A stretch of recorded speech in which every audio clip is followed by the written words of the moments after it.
Esma Patam ameweza kutupa vidongo kwa maex wa Diamond Patam na akisema ya kwamba Zuchu atabakia kuwa Zuchu na nyie maex mtabakia kuwa maex kwa sababu Zuchu ni mke bora na anahitajika kuweza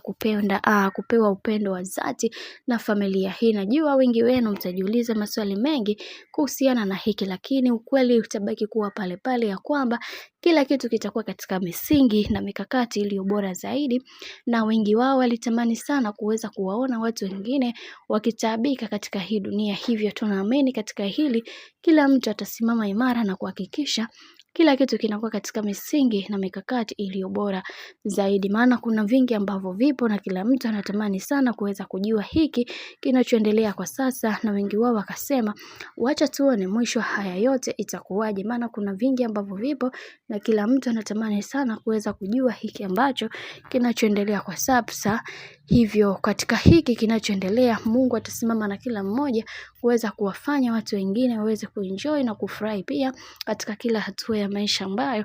wanayopiga. Hivyo katika hili Mungu atasimama na kila mmoja kuweza kumfanya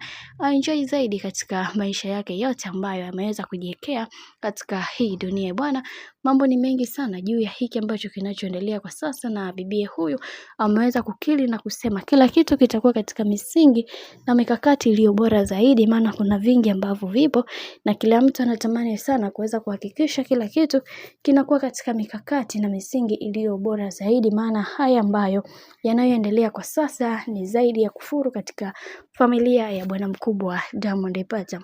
Bwana, mambo ni mengi halafu muda ni mchache. Mimi namba nikusii kitu kimoja, kama ndo mara yako kwanza kufuatilia channel tupendwa hii ya Bizazam Media, basi nikusii usisahau kusubscribe, kulike, kushare